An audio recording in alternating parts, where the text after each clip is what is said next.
Thank you for stopping by at the Movie Marquee. Our podcast reviews well-known movies and contains spoilers. The podcast may contain mature subject matter and mature language. Listener discretion is advised. Enjoy the show. Quiet on set. Places, everybody. And action.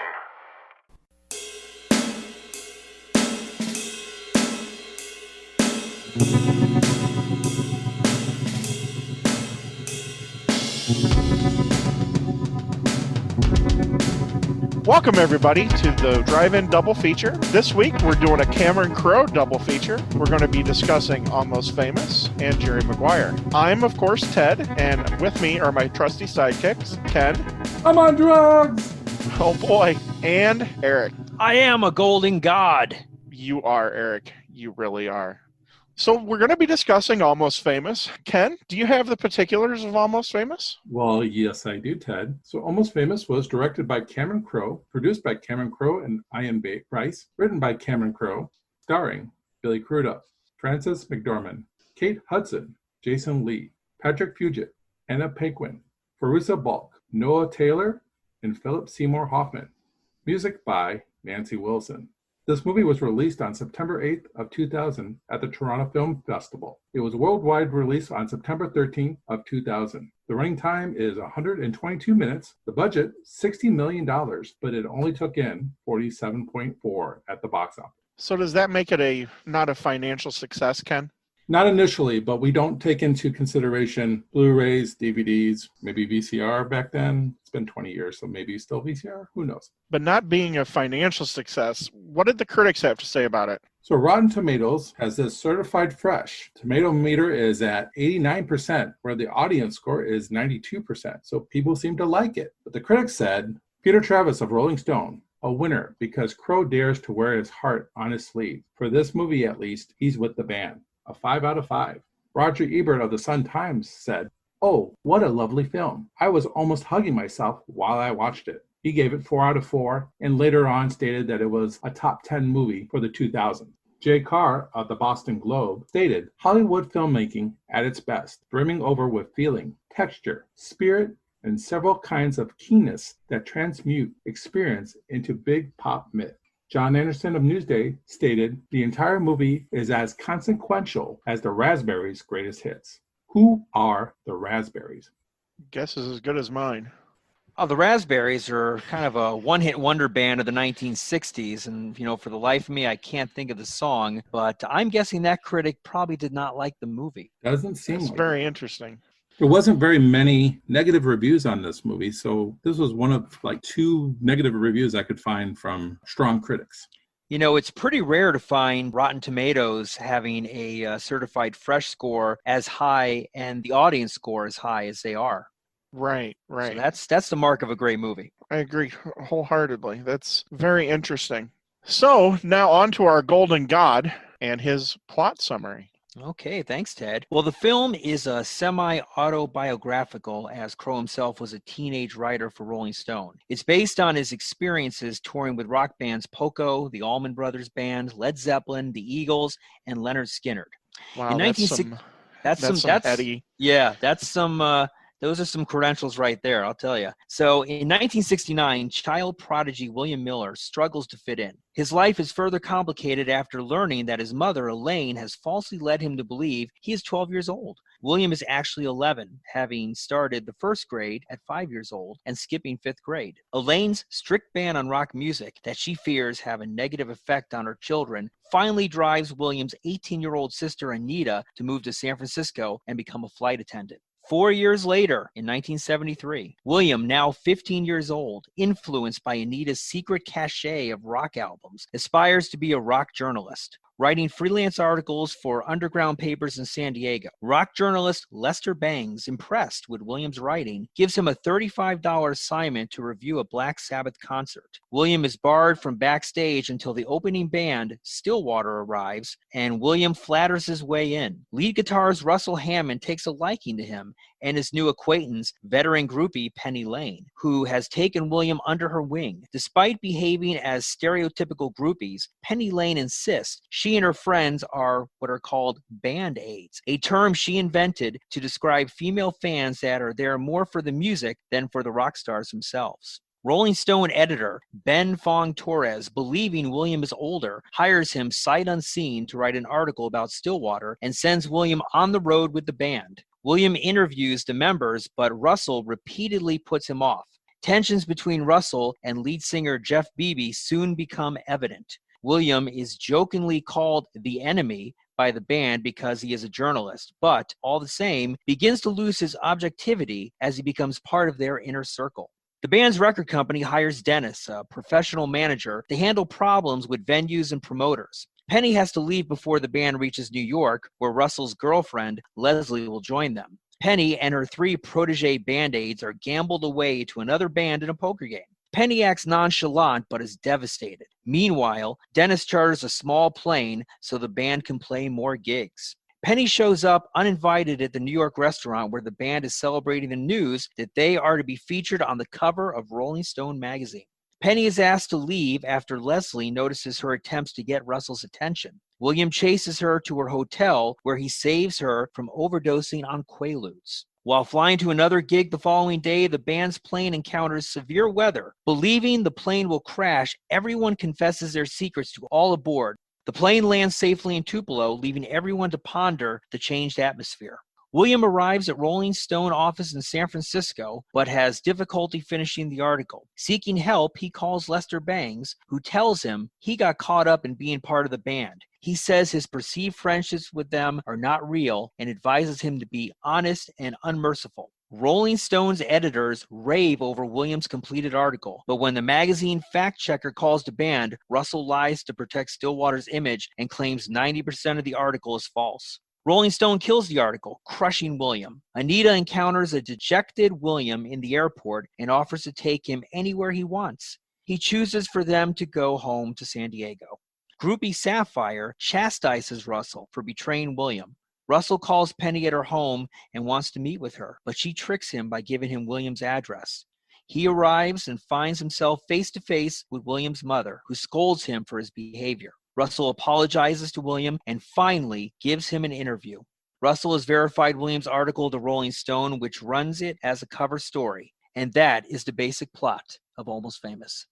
Thank you so much, Eric. That was so in-depth and so great. And it's really going to lead a lot right into our discussions of Almost Famous. Let's do You're it. the best, Eric. You're the best. I'm a golden god. Don't you forget that. He is the golden god. I'm on drugs. Clearly. Well, that should make our discussion very much more interesting then, Ken. It's just NyQuil. NyQuil and speed, like Lester Bangs. That's right. So to start off our discussion here of Almost Famous, I think it would be remiss because, Eric, you had mentioned the relationship between Cameron Crowe and the real life people that he actually interviewed, which is essentially a who's who Of the 1970s. of the 1970s early rock scene. And I have heard that era be described as really the final era of innocence as far as rock stars go, because it's really after that where we get a lot more of the behind the scenes gotcha journalism of rock stars. I would like to first discuss who the real life players are in comparison to some of the characters that we have. What I had always heard as far as this movie goes is Russell Hammond being the lead guitarist of Stillwater. He's essentially a combination of a few different people, but the main person Cameron took as a basis for Russell Hammond is Glenn Frey of the Eagles. But there are also elements of Greg Allman from the Allman Brothers and Eric Clapton, of course, Eric Clapton being the guitar god that he is, and also Neil Young, when Neil Young was with Crazy Horse. Was that Neil Young in the hotel room when they're singing that song together? Are you talking about when they come to the Riot House?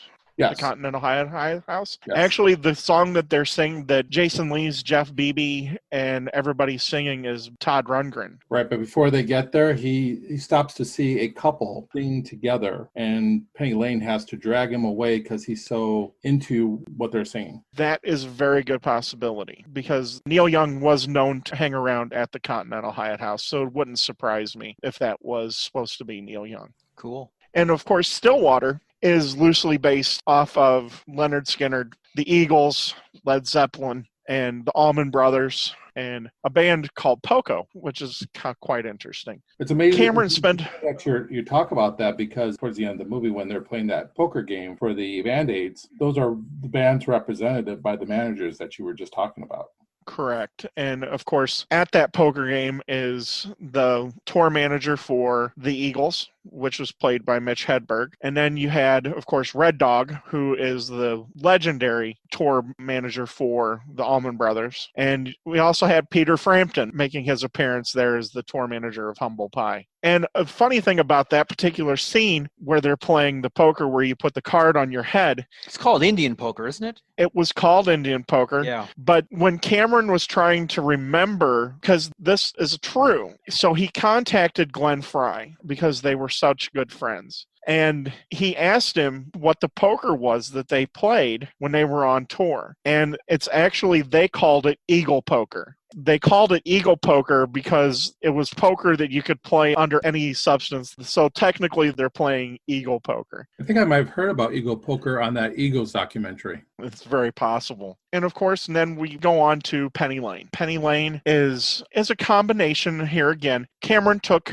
a lot of people that he knew in real life, and he made characters out of those people. Penny Lane is based off of a real person named Penny Trumbull. And Penny Trumbull, essentially just like William, took Cameron under her wing, so to speak, and really helped him go through and navigate the waters of touring with a band of legendary proportions like Led Zeppelin, where to say that they lived rock and roll lifestyle is to put it mildly. So you had somebody like her, but also too, he took a lot of conversations that he had with somebody like Bebe Buell, who was also part of that circle where she would travel. And of course, she's best known to be connected with Todd Rundgren, and she's also Liv Tyler's mom. So she was also with Aerosmith for quite a while, and Steven Tyler. Are there any other anecdotes about other characters or experiences that would have connected to real life that you guys can come up with here? You mentioned that comedian Mitch Hedberg, who has been dead for quite some time, was in the movie. What is Cameron's relationship with Mitch Hedberg? How does he know him? I think Mitch probably came about because Mitch did hang around with the Pearl Jam crew from Seattle. And of course, when Cameron was doing singles, he also wrote some articles for Rolling Stone about the Seattle movement. So like when they're in the backstage area before the concert and everybody gets into a circle, that is actually taken not from the 70s, but it's taken from Cameron's personal experience with Pearl Jam. And he actually had Eddie Vedder grab him and bring him into the circle, and they would do that exact thing in the circle. So Mitch probably got to know Cameron through that circle because, like I said, Mitch was, at the time, if you remember back in that time, it wasn't uncommon for comedians to be an opening act for a band. That's very true in the 70s. Yeah, your George Carlins, your Richard Pryors. That's very true. And then those Seattle-based groups from the 90s kind of resurrected that a little bit and started to do that. And you even kind of saw that a little bit with some hip-hop artists would have an opening act of a comedian. I know Martin Lawrence did a few, and so did Chris Rock, amazingly enough, too.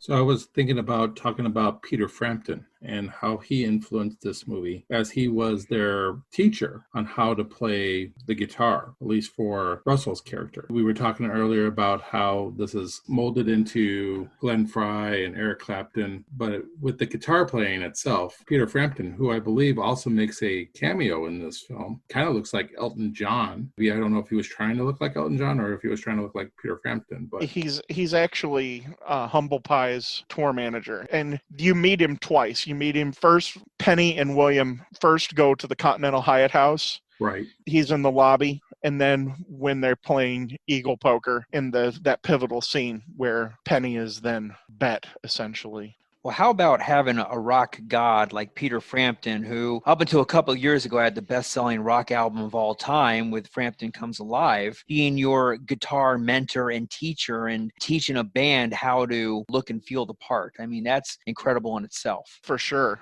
Yeah, you had them go through like music school or rock school. What I'm not sure if I remember what they called it exactly, but I believe it was like 4 months of just learning how to play. Not singing, of course. None of them actually really sang. That was overdubbed. But the actual playing, they had to learn how to do that. Yeah, no, they did. They had to learn how to do essentially a concert. Jason Lee's character, the lead singer, had to learn how to be a lead singer. Even though he doesn't necessarily do the actual singing on the album, he still had to be a lead singer. And he played it right on stage. It looked like he knew going from the piano to going back to the mic, and his presence seemed to be one of a lead singer. My only issue here with Stillwater, the pretend band here, is there's not enough of it. I'd love to hear more music in this film from Stillwater. I agree. They could have used a little bit more of the Stillwater vibe, I guess, from the music. But the music is so connected into this movie. I don't know where you would have replaced any of the musical things because everything is really placed well, which leads us to another point. And you mentioned the Stillwater music. The Stillwater music was written by Cameron Crowe and his wife, Nancy Wilson, who was a part of the legendary group Heart. They wrote all of the music, all of the actual songs for Stillwater. And she really is the musical director of the movie. You can really tell how much the music actually means to the both of them by their choices of the music in the movie. The only way I would actually think we could incorporate the music a little bit more from Stillwater was them practicing. Because throughout the whole film, they never practiced. You just saw the concert footage. And I would think also, I know we talked about this earlier, and you can bring this back up, Ted. A good chunk of the budget was just getting the rights to play the music in this movie. Well, yeah, the music was essentially exploded the budget. The music of the movie cost over $3.5 million.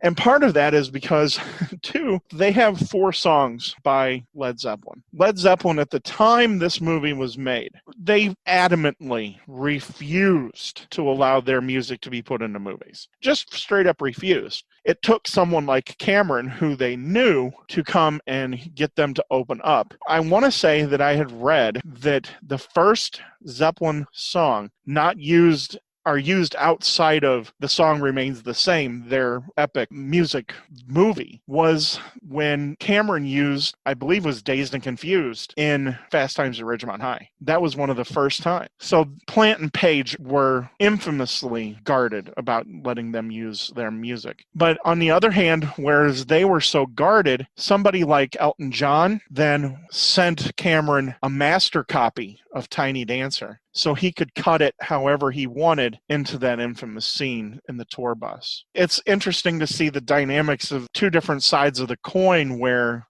how different artists come to allow their music to be included into a movie. And I'm sure there were songs that he wanted to get in the movie that he just couldn't get the rights for. Well, ultimately, wasn't there a Stairway to Heaven scene that ended up having to be cut? I believe so. That is correct. On the cutting room floor because they couldn't get rights to the song.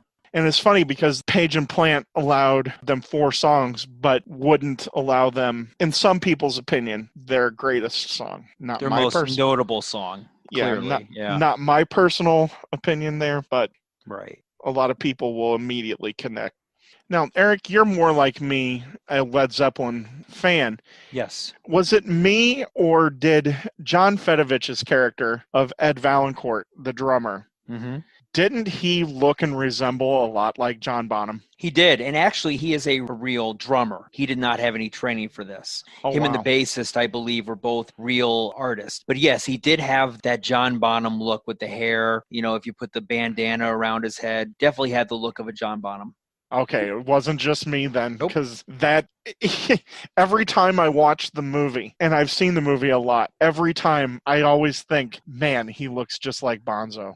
Well, if you think about it, too, the 1976 epic Song Remains the Same is their 1973 tour in New York. Right. Which is the end of this movie. Yes, that's exactly right. So he definitely has that look. Interesting fact about the drummer, you were saying he's an actual musician. He actually plays for a Billy Joel cover band. So, because I was trying to figure out who this guy was. He looked like some actors that I, was used to, but he turned out to be just a real drummer and not the actors that I thought he was. And so in your plot, Eric, you mentioned the end of the movie where Russell comes to William's house. Of course, after the dual betrayals, essentially, where Russell betrays Penny and then betrays William. An interesting note, I did learn that Glenn Hughes from Deep Purple actually did show up at Cameron Crowe's house and met his mom, and he did get to interview Glenn Hughes from Deep Purple at his house. Really cool. That's pretty intense. Can you imagine? You're a teenager, late teens. All of a sudden, one of the biggest rock stars in the world, just happens to show up at your front door. Now, it was not Glenn Hughes, but who was the actual guitarist that had the conversations with his mother in real life? Okay, the big conversation where Frances McDormand's character talks to Russell Hammond. Yeah. That was actually Greg Allman. Greg Allman. Okay. Here again, his mom, by all accounts, Frances McDormand really took his mom, got her down to the T, which is Frances McDormand because she's a brilliant actress. So everybody was, I guess, all of these stars that would ever talk to her, she creeped them out because she would always tell them to take care of him. And I guess she really is that intense. Don't do drugs. Yeah, don't do drugs. And I guess, too, Frances McDormand said that to this day, after all of the brilliant movies she's done, including Fargo, I think she won the Academy Award for that. And deservedly so. Oh, yes. Yes. But one of the things that she gets yelled at on the street all the time is people come up to her and yell at her, don't do drugs. It's awesome. Yeah. It's so amazing. You see that throughout the film. He's getting all these notes that tells him don't do drugs. He goes to the hotel and the guy behind the counter, he gives him a note and says, don't do drugs. And then he goes, your mom freaked me out. Throughout the whole movie, that's a theme. She means your mom freaked me out. Yeah. So as we move on here, Almost Famous is really a coming-of-age story. But I want to posit a theory that, while, of course, the easy way to say is that this is a coming-of-age story for William. I mean, that's the obvious coming-of-age story and the development. But I want to posit that it's not just William who comes of age in this movie. I think that Penny also not necessarily comes of age because she is experienced, even though she's young. But Russell and the band also, quote unquote, come of age as well, right? Very much so. Just the infighting. One of my favorite scenes is in the movie. I know we all have our favorite scenes.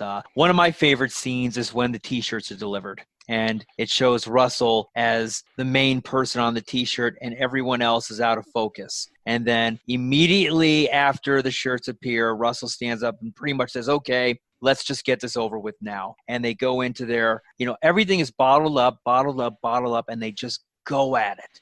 First time they go at it, and then obviously they go on it later when they start doing their confessions on the plane. But for me, that scene kind of culminates a very typical scenario of many rock bands of that era that break up, have a lot of infighting. I think the Stillwater band put together as the way it is, I think is a great culmination of the rock bands of that era with their infighting, with their kind of, I'm the lead singer, I'm the lead guitarist, I'm the most popular person, all the infighting that goes into it.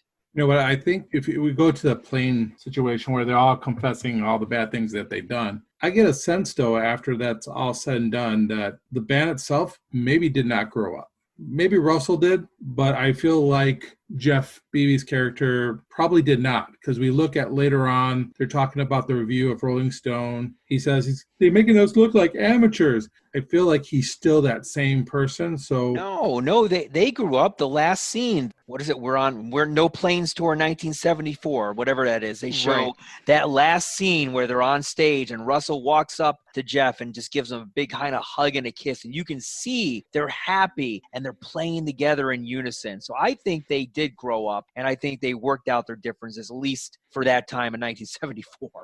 I agree with you, Eric, on that point, because there is an art to the band. And like you mentioned, I love the scene in the backstage area when the T-shirt comes out. And Cameron also said that he had encountered a lot of this when he was in backstage with various bands. Oh, I'm sure every band is a bunch of prima donnas walking around.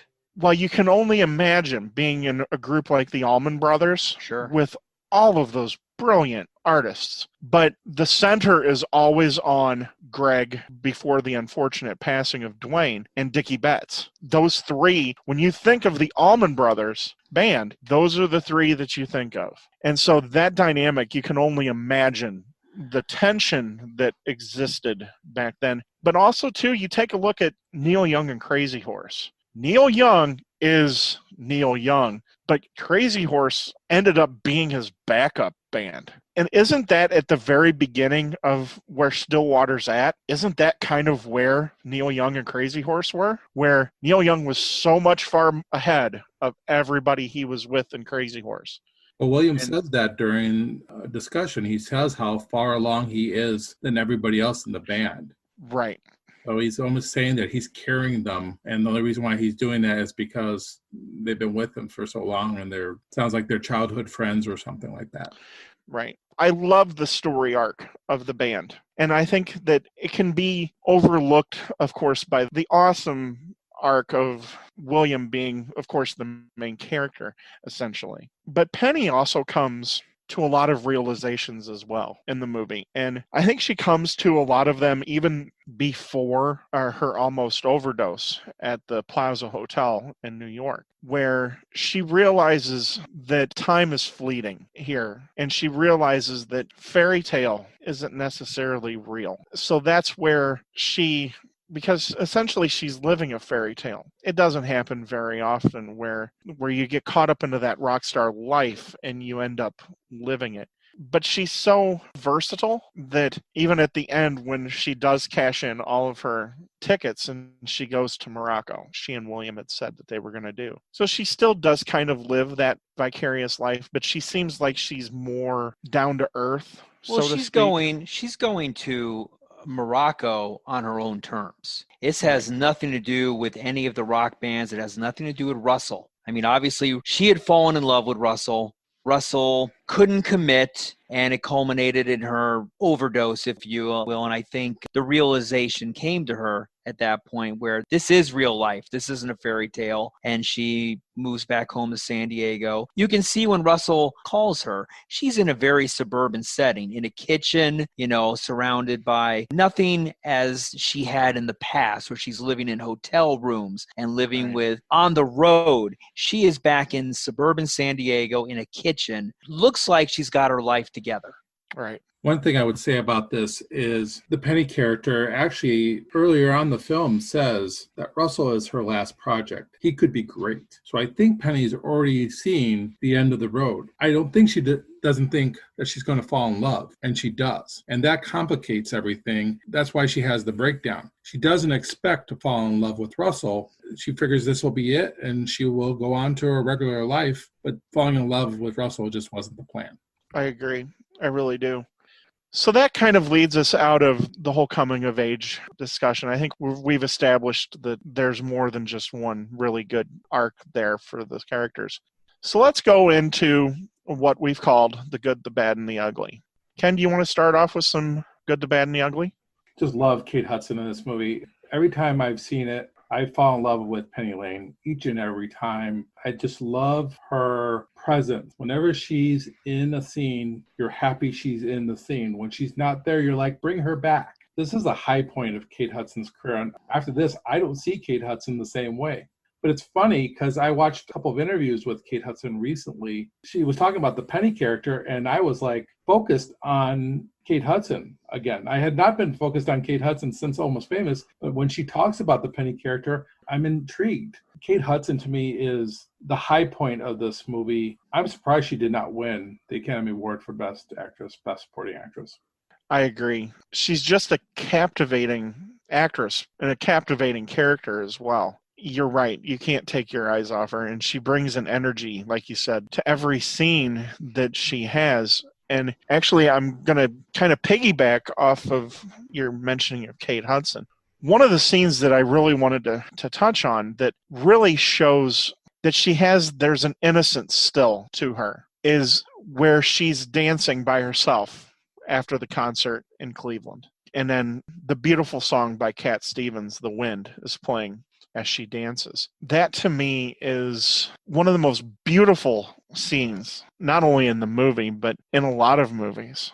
She does so little by just dancing, but there's so much there. Do you kind of understand what I'm trying to say? Crowe's use of the Cat Stevens song, too, was just perfect. Yeah. The man knows how to merge music into movies and do it properly. I completely agree. There's something about that scene. It's just it's mesmerizing, and it's her innocence. You can see it. It leaves so much open to interpret, but it clearly shows her innocence is still there. Yeah, I enjoy a lot about Kate Hudson's performance, and also Patrick's performance as William, is their facial expressions. They're wearing everything on their face. It's how they're looking at things, and you just look at how they react. It's not even how they deliver their lines. Their facial expressions are the best. And he was practically a newcomer, just picked out of an audition tape. Yeah. Also, too, and I hate to keep piggybacking off of what you're saying, Ken, but if you take the scene of where she and William go off on their own, you can see when he tells her that she was essentially gambled away for a case of Heineken and $50. She's devastated. There's no words are said between the two characters after that, but you watch her character go from devastated to trying to hold it together. It's a brilliant piece of acting. That's a brilliant back and forth. Kate and Patrick do an amazing job of connecting their eyes and everything too. Ken, you hit that out of the park on that. The eyes scene especially came up with him being deflowered, if you will, in the hotel. The eyes played a very key point in that scene. Yeah. Your time has come, Opie. That's right. And ironically enough, and I know there's a lot of anecdotes about Cameron in real life, but according to Cameron, that's kind of what happened when he lost his virginity. That's pretty crazy if you think about it. That's really crazy. You know, I want to jump back onto that scene where she finds out that she's been basically gambled off for $50 and a beer, and she asks what kind of beer, but she's crying and trying to smile. Yeah. And deliver at that line at the same time. Talk about a perfect combination of showing almost three different type of things at once. You have to cry, you have to smile, and you have to deliver the line. And she does it perfectly. It's so human. That's a real human thing. And to catch that like that is so awesome. And I don't know if Kate Hudson needs a director like Cameron Crowe to bring that out of her, because I don't see it again. In any other movie I watch, I don't really see a director get that out of her. Maybe it's the parts that she plays, but I don't see a performance like this from Kate Hudson ever again. Yeah, that's one of the things coming out of this, and the characters are the actors' lives after, that is kind of a letdown. How ironic for a Kate Hudson. I mean, when this movie came out, she was almost living the life. She had just married Chris Robinson of the Black Crowes in the year 2000. And that lasted only 7 years. But she's actually living the rock and roll lifestyle of this movie. Yes. And Cameron has mentioned that before, that she essentially continued to be Penny. Yeah. After the recording. But you're right, Ken. There is a noticeable turn for Kate Hudson after Almost Famous. And it's funny that you mentioned that too, because after I saw Almost Famous and saw her and she is nominated and everything, the next few movies of hers I went to see just because of her. It was never captured the same way. She was never captured the same way. I did the same thing, Ted. I went to see these films because I'm looking for Penny Lane, not Kate Hudson. Yeah. Sucker. Yeah, no, exactly. There was one I was so disappointed. There was a couple that I was just so disappointed. I was like, I wanted her to be that again. She was doing fluff chick flicks, let's be honest. I mean, that's pretty much what her movies were after that. But to be fair, I think everybody is hitting a high note, except for maybe Philip Seymour Hoffman. Oh, incredible. And his performances, well. Billy, Kate, Jason, Patrick, those guys, this is probably the pinnacle of their career, to be honest. Yeah, that's very true. Yeah, Philip Seymour Hoffman as Lester Bangs. I mean, he was living the part. His death obviously culminated with the real life death of Lester Bangs. I believe they both overdosed. He played the part so well. In looking at this cast, I'm looking at it right now. I can't think of anyone else I'd want to play these parts. For sure. And when you think about, as an anecdote, Kate Hudson was originally supposed to play Anita, Williams' sister. And then they bring in Zooey Deschanel after Kate moves over to become Penny Lane. But think about how different of a movie if we have Brad Pitt, who was supposed to be Russell Hammond, and Susan Jolly was supposed to be Penny Lane. You know, that's just Sarah Polley. Totally different movie, the age difference. So you're writing a completely different type of movie. Right. Back on Philip Seymour Hoffman, as much as he has limited screen time on here, another actor who just steals everything he's in. This is the movie that made me come to appreciate him. I wanted to be this character. I wanted to be that guy who could express how much he enjoyed music. I just love the part where he's talking about Jim Morrison. He's like, Jim Morrison, he's a drunken buffoon. And then he talks about the Guess Who. Give me the Guess Who. Yeah, and then rolls into Iggy Pop. I mean, the guy is incredible. I mean, it's the culmination of what you would picture a rock critic to be of that era. He doesn't like Rolling Stone magazine. I remember the band saying they weren't fond of Rolling Stone magazine because they blamed him for the breakup of Cream. They dissed all the Led Zeppelin albums. Right. Philip Seymour Hoffman, you're right, Ken. He was in very limited scenes in the movies, but every scene he was in, he played it to the best of his ability. Philip Seymour Hoffman it's hard for him not to steal every scene. His death was a true tragedy because he still had so much to give. When you look at even a smaller, where he has only a few lines here in this movie, he steals it. He's a quintessential actor, and he cannot be overlooked in anything that he does. He's one of those rare actors that makes the movie better just because he's there. It's interesting that he's there and he's giving advice to William throughout the process. The same advice over and over and over again. But just the fact that he's there for some reason makes you forget that you're kind of hearing it again and again and again. And this also goes back to the fact that the character that he's playing, Lester Bangs, also died very young and had a lot to probably offer to the music world. In fact, from what I heard, he overdosed as well as Philip Seymour Hoffman. And at the time that Lester Bangs died, a record player supposedly, and this is just what the internet says, so you of course, you're going to believe everything you read on the internet. When they found him dead, the record player was still going, and it was at the end of the record making that sound where it's hitting the paper part of the record.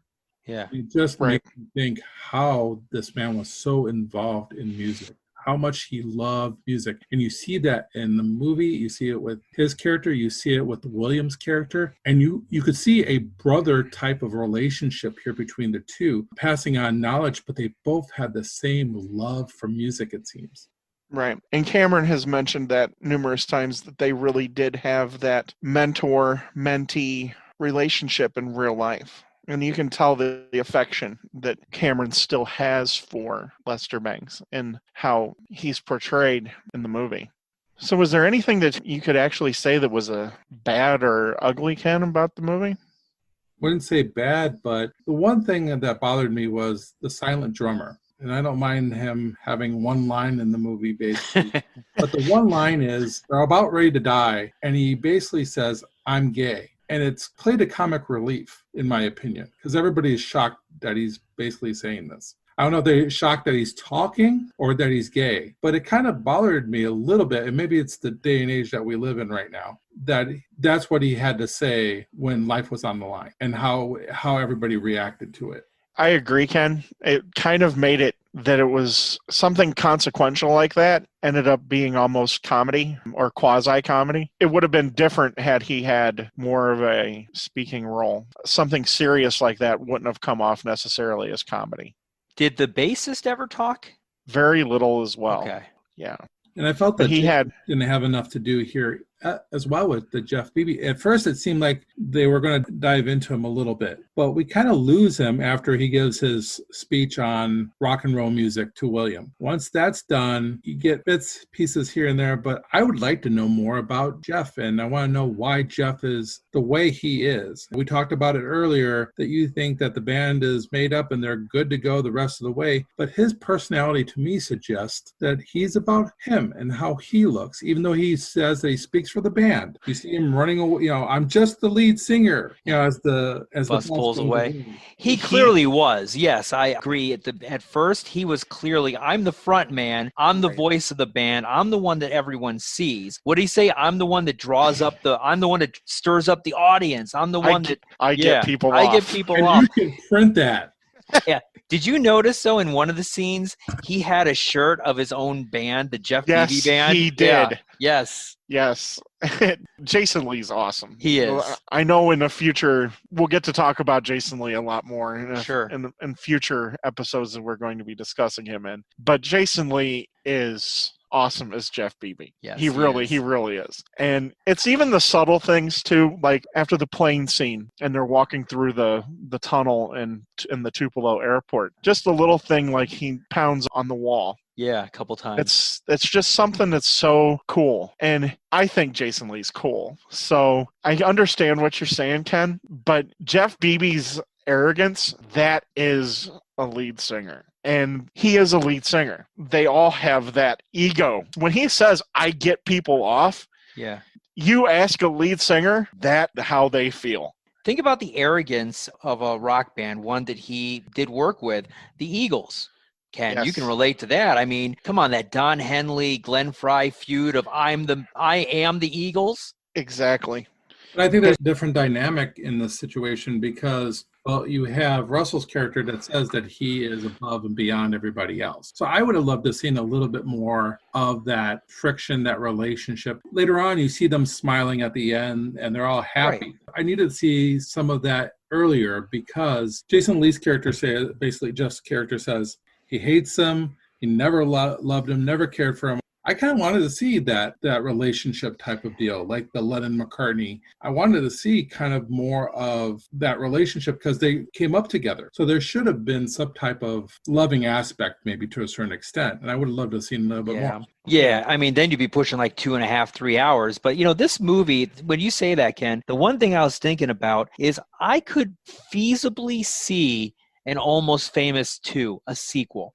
That would be awesome. I could see a little bit of building on Stillwater, really now becoming like one of those headline tour bands that's in the stadiums, going through the mid to late 70s and maybe going through a decline, or how Russell's character maybe evolves because he thinks he's the best guitarist ever and maybe he splits and leaves the band. They're holding him back. Who knows? But I could definitely see an Almost Famous 2.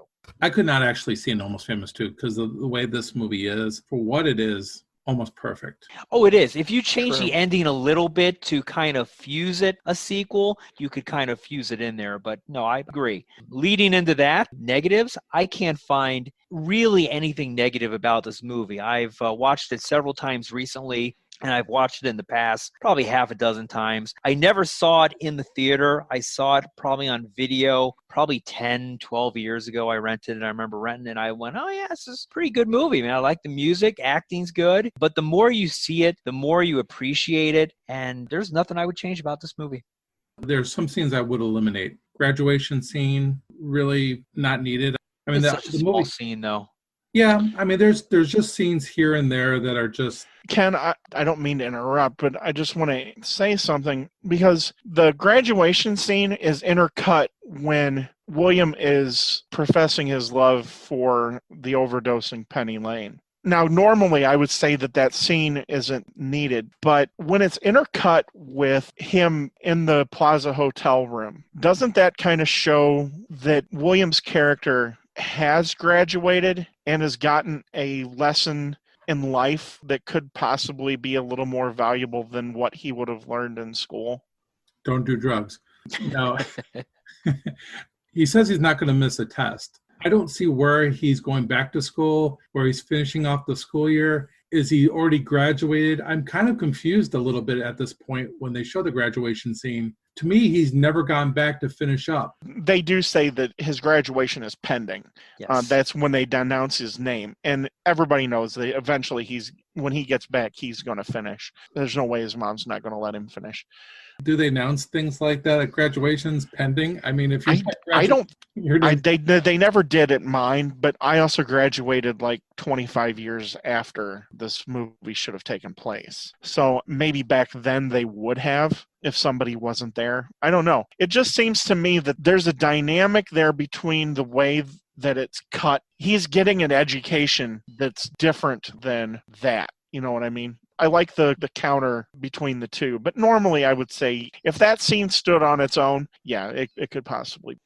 The only other problem that I have, and you guys know that I have a big problem with this, is unnecessary nudity in a movie. It happens very briefly with Kate Hudson's character, but I must have missed that. Where is it? It's when they're playing Parcheesi. I believe they're in Cleveland. My problem with this is I like my Penny Lane character as innocent as possible. I know she's having sex with Russell. I understand that. But we don't see that. We're assuming it's happening, but they cover it up in the ice machine area and you know something's happening behind the door. You know, William goes to Russell's room and she's there, so you know something's going on there. But I don't need this nudity scene here because I want my Penny Lane to be kind of guarded a little more innocent than that. Was this a pretty subtle scene? It's not big. It's relatively minor. You really have to search for it. That whole scene is more of a musical montage showing the Jeff Beebe character and Russell, because Jeff's with the Anna Paquin character, and of course Russell's with Penny. It's more of a musical montage thing showing that there was an intimate time that the two characters had away from each other. I'm not going to quibble with you, Ken, on this. It's minor. It's very minor, and I get it. But you even said you love the innocence of Penny Lane. Yeah, to a certain extent. You know, she knows what she is. And you know, too, how, not you necessarily, Ken, but you, the viewer, know what is happening. It's more of a connecting scene. It just shows a different side of the two characters that there was. I think it shows that there is a connection that's more than sex, that they shared an intimate time, because I think there's different levels of intimacy. And I think that plays into how she does kind of get lost and does fall in love, because they're doing things that people who love each other do there. So another thing we haven't touched on, we touched on a little bit, Frances McDormand's character, the mom. Again, love everything that she's doing here. I love the phone calls. I love the fact that every person that she's talked to, she's kind of changed their life or their mind. It's like a drug all of a sudden alters their reality. I love that Russell, after he talks to her, he's in a daze. He's like, your mom really messed me up. It's like, your mom freaked me out. Yeah. Yeah. I just love her little speeches. And her as an actress, this is what she brings to the table. She brings these roles and she's just so awesome in it. I love to hear her every single time. I think it's funny because Don't Do Drugs is basically throughout the whole movie. Don't do drugs. It's the theme. I thought it was interesting that when Russell was having the conversation with his mother on the phone, she leads off by saying, you know, he's a sweet 15-year-old kid. And Russell like turns his eyes and looks at him. Were they not aware that he was 15? I'm assuming they thought he was a little older. Russell thinks he's 18. 18. Okay. Very distinctly thinks that he's 18. Because why would Rolling Stone hire a 15-year-old person, right? Exactly. Yeah. I agree with you, Ken. Her portrayal of the movie is, alongside of like Philip Seymour Hoffman, is so perfectly done. I can't imagine anybody else playing the role, but every beat is perfect for her and everything is just right on point. Have you noticed that her character seems to have changed a little bit once the daughter left? I think she feels guilty. She feels bad that her daughter has left, even though she was 18 and ready to go. But I think she's a little bit more giving William a bigger leash. Cameron actually said exactly what you're alluding to. Cameron also had said that after his sister left the house, just like Anita, become a stewardess, his mom did lighten up quite a bit. I think the ultimate thing is she doesn't want to lose William. Right. And she doesn't want to lose him the way she lost her daughter, essentially. I also think it's interesting that we talk about the sister going to become a stewardess, that later on, Penny Lane introduces herself like she's a stewardess. I thought that was interesting because I'm wondering how purposeful was that relating to his sister, that he put that in there. That's really an interesting point, Ken. I'm glad you brought that up. Well, I aim to please. So, Eric, is there anything that, as far as the good, something else that you would want to touch on?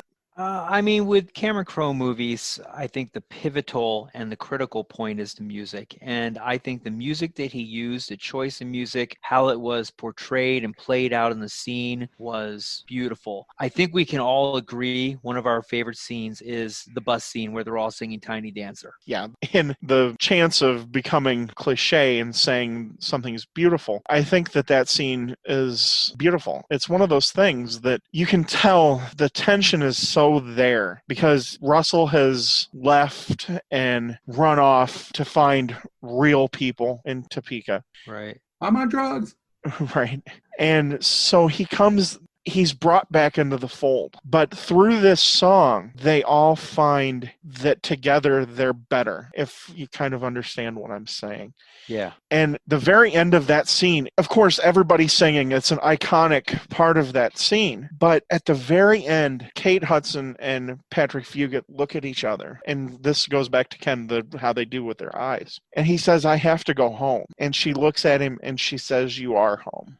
Yeah, puts her head on his shoulder. That makes that scene, it makes it probably my favorite scene out of the entire movie. And it's so iconic. Every time I watch the movie, I wait for that scene, and it captivates me every time because it's them coming back to a shared sense of family. And you know in that moment that no matter what might happen, they all have a connection with each other that can't be broken like that. I like that scene as well, Ted. In fact, when you were describing that scene, I kind of got shivers because I think it is just an amazing scene. It took 2 days, by the way, to film this scene because he wanted to get different angles from everybody. He didn't want to leave anybody out and how they looked while they were singing the song. It's one of the best scenes, not only in the movie, but maybe of all time. Yeah. I completely agree. So I'm going to move on to my good, bad, and ugly. And I think it's no secret that based off of how I talk about this movie, I don't have really anything negative to say about the movie. It hits every note for me. And to say that there's something bad would be disingenuous. So I can't really do that. We've talked about a lot of the major points of everything that's good. I would like to touch on one more scene, if you can give me a little bit of a leeway here. It's when they're in Arizona and they've just come back from the really funny scene at the radio station, and they're back at the motor lodge, and it's just Russell and William, and he asks him to go off the record, and William says that he will, and Russell looks at him and says, just make us look cool. There's so much to that, and I want to start by saying that really happened with Cameron Crowe. And the person that said that to him was Glenn Frey. So he's with the Eagles, and it's Glenn Frey telling him, just make us look cool. There's so much to that particular thing because Russell knows that there's a lot going on in the group. He's kind of made it a thing where he knows that he's, as far as musically, he's probably a little bit above, because you heard Red Dog at the Black Sabbath concert say, hey, Dickie and Greg say hi. So you can already tell that other bands have already singled out Russell as being the actual force behind the band. And Russell knows what he's doing. He's manipulating William a little bit because he's still standoffish with him. And it's just make us look cool. He's trying to really shade how William is going to write his article, and he's kind of bringing him into the band. And I think it's a little subtle thing like that. And to show that then that relationship, like between Cameron and Glenn Frey, was a lifelong friendship up until Glenn's unfortunate passing. You can tell that William and Russell are going to have a connection there. I think that's just one of those little subtle scenes. It hits a note and really is really cool. I agree with you, Ted, because what I enjoyed about this movie as well is that relationship between William and Russell. And as it progresses, seeing later on after the fight about the t-shirts, he takes them, they go to a party, and he's kind of looking after Russell. And Russell is intrigued with William. He likes William. He brings William everywhere he goes. The only thing he doesn't do for William is give him a darn interview. He gets out of the interview every single time, but they share so much. Don't know if you need an interview. I'm sharing secrets with somebody that I shouldn't share secrets with. That's not probably how one it's person exactly. are not supposed to. Yeah. Right. And they both say the line together. Right. I love their relationship. I love the fact that at the end of the movie, it's their relationship that we're talking about here. It's not Russell's and Penny's. It's not Penny's and Williams. It's Russell and Williams. I think that is great. I just liked how they ended this movie. Yeah. Mm-hmm. Yeah, the ending playing out with Tangerine is really awesome. Before we get into some technical notes or mistakes, there's a couple of little anecdotes that I found interesting that through my research that I found particularly interesting. The scene in the airplane where it looks like that they're going to crash and burn that actually happened to Cameron as well. It happened to him twice, actually. The first was with The Who. That occurred right around 1973, one of the first times he was actually out on tour with a band. And the second was with his wife, Nancy Wilson, and they were traveling with Heart. And Cameron has said in interviews how that happened in the plane amongst all of those people is kind of what happened with the members of Heart. And how everybody just kind of was truth-telling. But then there's a heartbreaking story that I heard. It moved me, and it's really hard to talk about. So Cameron had become really awesome friends with the members of Lynyrd Skynyrd. And of course, Lynyrd Skynyrd's plane crashed and killed 4 people and really devastated the band. One of those who died was Ronnie Van Zant, the lead singer. And Cameron told the story that a few years after that tragic event, he actually saw Gary Rossington backstage at a concert, and they went to a room, and Cameron has never disclosed anything from this conversation other than the fact that it happened. But Gary Rossington told Cameron what happened minute by minute as the plane was going down. And it's hard to talk about because you can only imagine the terror that they were going through in that moment. And to share that experience with Cameron, that is what makes that scene authentic to me. But it's really hard for me to talk about. You can't even imagine what was going on that plane with the members of Lynyrd Skynyrd as that plane was careening down into the swamp. I thought that was an amazing story. I had to share that. That is amazing. Only other thing that I probably would have changed here is Russell's girlfriend and Jimmy Fallon's manager characters. I just didn't know why they were there. His girlfriend, they didn't seem like they were even interested in each other at all. That was his ex-wife too, wasn't it? Yeah, it's hard to, they really don't establish other than the fact that you know that they were at least married in some sense or close to being married. The other anecdote that I would want to say, and this is a funny story, so we'll bring it up after the downer story. So Cameron showed the movie to Jimmy Page and Robert Plant, and just the fact that you can say that statement is I know, right? Completely amazing. He showed them the movie. And of course, the infamous scene, we've mentioned it, where Russell Hammond is on top of the roof and he yells, "I am a golden god." Come on, drugs. That actually happened. Jimmy Page was on top of the Continental Hyatt House on Sunset Strip, out of his mind high, and he screamed that he was a golden god. That actually happened. That's so amazing. But out of that conversation, and you want to know just how well Cameron captured Russell and the inner workings of a real rock and roll band. After the movie was over, Jimmy Page walked up to him and he said, "I know him." And Russell said, "Know who?" He goes, "Russell." And Cameron goes, "Jimmy, he's a bunch of different people." And he looked at him and he shook his head. He goes, "No, I know that person. I know that person my whole life." That to me is so amazing. When you have somebody who is the quintessential, I mean, outside of somebody like Mick Jagger, the quintessential rock and roll person, he is the golden god. It's so awesome for him to say something like that about a character that is in the movie. Just the life that Cameron Crowe has had is a movie on itself. Yeah. It's just awesome. I mean, you get to hang out with Robert Plant and Jimmy Page. I mean, come on, and show them a movie that's kind of based off of their life. Another cool thing is the Continental Hyatt House was a real place. And I almost want a book about what those walls all saw in the Continental Hyatt House. It's kind of like back in the 50s when you watch like Goodfellas and you see the Copacabana. Yeah. What did those walls see? You know what I mean? If they could talk, the stories that would come out would be so amazing. And it's almost a character of itself, you know? It's kind of neat. But did you have any technical things or mistakes you guys had found as far as the movie goes? Few little mistakes, nothing out of the ordinary or nothing that's going to like completely change your feelings for the movie, but a little interesting at best. So towards the end, Russell goes to talk to William at his house. He turns the chair around to sit on it backwards, as we know he's taken the interview, and throws his shirt down onto the ground. When he sits down, the shirt is back on the chair. It's like magic. How about that? Wardrobe error. The next morning scene after William has been deflowered, he is still in his Fruit of the Looms, which have the name printed on the elastic waistband. Fruit of the Loom did not print their name on waistbands like this until the 1990s. In the 70s, they just had single blue and yellow stripes. In the scene where William is sitting in the tub working on his notes after Penny comes in and sits on the toilet, he scrambles out of the tub and most of his notes, which were on the side of the tub, fall on the floor. In the next cut, when the camera is positioned near the bathroom door, looking in, all the notes are back on the side of the tub and none are on the floor. Huh. Interesting. I got one. Okay. So at the Black Sabbath show, where William meets Stillwater for the first time, someone backstage is wearing a 1997 Black Sabbath reunion t-shirt. Oh, no. Nice.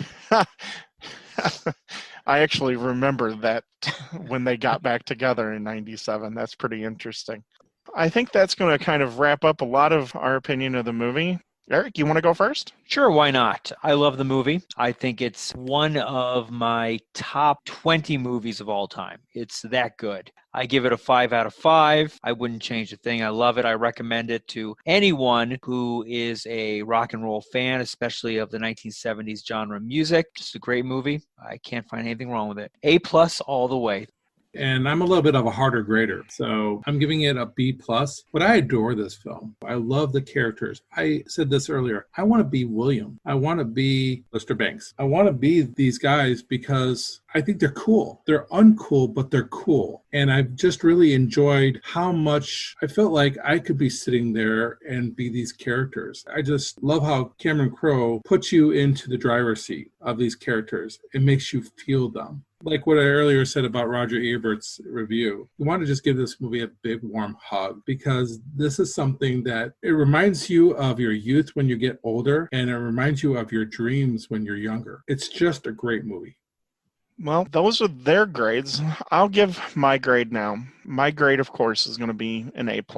One of my top 10 favorite movies of all time. A listener will hear me say that from time to time and be able to document what my top 10 are eventually. But this is definitely one of them. It's an A+ for me. And the movie for me, and I'm being 100% sincere when I say this, it makes me wish I could go back and be William or Cameron. And not just necessarily be them, but I wish I could go back and have lived this era of music because this is so awesome to be able to know and follow Led Zeppelin on the West Coast tour where they essentially won America. That is amazing. And to have all of these bands come of age right here. I mean, in this movie, you have Deep Purple, you have Eagles, the Allman Brothers, Led Zeppelin, and you got Aerosmith out there. These are legendary bands, and they're all out there. And to have been able to go and experience all of this, it makes me yearn to be able to have done that. Because if we see them now, we see a different version of them. I was lucky enough to see the Eagles at Soldier Field, and it was the Eagles, okay, but it wasn't the Eagles then. It's the Eagles of now, and of course now Glenn Frey's passed on. But to have had that experience then, when they were all just at the brink like that, would have been so intoxicating for me. me because I love music. Music is my life. Music and movies. And so it's no big surprise that this hits. Every single heartbeat of this movie for me is amazing. And I transport myself mentally into a space where I get to imagine what it would be like to be at Madison Square Garden or the Chicago Stadium and see Led Zeppelin come out on the stage. Just absolutely stunning. So I guess that's my love letter to 70s rock and roll and Almost Famous. Well, I hope you've enjoyed our wrap up here and our discussion of Almost Famous. I hope you've enjoyed it as much as I have had talking about it. Any final words, Ken? Don't do drugs. And of course, our golden god, Eric. I say do drugs. I don't disagree. So that's our wrap up for Almost Famous. I hope you stay tuned with us because coming up after is going to be Jerry Maguire. And you know what they say about Jerry Maguire? Show me the money. Thanks.